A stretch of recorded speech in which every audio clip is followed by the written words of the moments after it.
ওয়ালাইকুম রহমতুল্লাহি ওয়া বারাকাতুহু নাহমাদুহু ওয়া সাল্লাল্লাহু আলাইহি ওয়া সাল্লাম বিসমিল্লাহির বিসমিল্লাহির রহমানির রহিম বা আবু মুদাহ মাহিতি আলা রাকআ তাই ফজরি।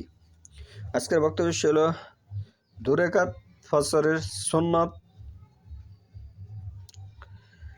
আদায় করা সম্পর্কে। আমি যে হাদিসটি তালাওয়াত করেছি সহিহ বুখারীর প্রথম খণ্ড পর্ব 19 অধ্যায় 22, হাদিস নম্বর হচ্ছে 1159। হাদিস নম্বর হচ্ছে 1159।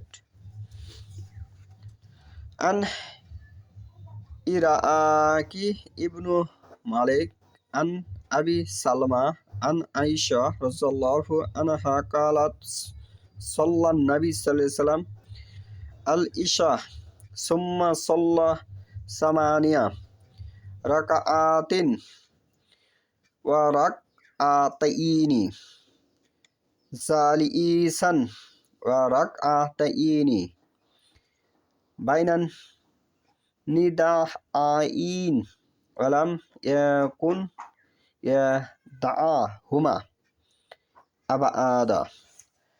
আয়েশা রাদিয়াল্লাহু আনহা হতে বর্ণিত। এই হাদিসটি আয়েশা রাদিয়াল্লাহু আনহা বর্ণনা করেছেন।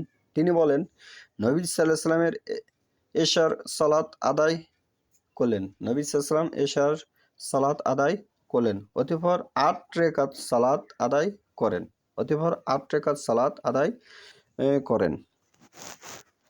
এবং 2 রাকাত আদায় করেন বসে, আর 2 রাকাত সালাত আদায় করেন আযান ও ইকামতের মাঝে। এই 2 রাকাত তিনি কখনো পরিত্যাগ করতেন না। কখনো কি করতেন না? ওয়ালাম ইয়াকুন, লাম হইছে না, ইয়াহদাহুমা আবাদা, আবাদ হচ্ছে সর্বদা আদায় করতেন, কখনো তিনি পরিত্যাগ করতেন না এই 2 রাকাত। এই হচ্ছে রাসূলুল্লাহ সাল্লাল্লাহু আলাইহি ওয়াসাল্লামের এশার সালাত আদায় করলেন, অতঃপর 8 রাকাত সালাত আদায় করেন।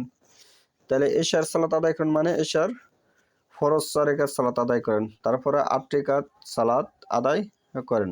তাহলে 8 আর হচ্ছে 4, এই হচ্ছে মোট কত? 12। এবং 2 রাকাত আদায় করেন বসে, এই হচ্ছে 14। আর 2 রাকাত সালাত আদায় করেন আযান ও ইকামতের মাঝে, এই হচ্ছে 16। এই 2 রাকাত তিনি কখনো পরিত্যাগ করতেন না। তাহলে রাতের যে বিষয়টা এখানে বোঝা যাচ্ছে যে তিনি মোটমাট রাতে 16 রাকাতের ঊর্ধ্বে আদায় করতেন না, যেগুলি সুন্নত বা নফল বা অতিরিক্ত তাহাজ্জুদ হিসেবে আমরা বুঝে থাকি। এই সালাতরা এই হাদিস থেকে স্পষ্ট ফুটে উঠেছে। হাদিস নম্বর সহিহ বুখারীর প্রথম খণ্ড 1159।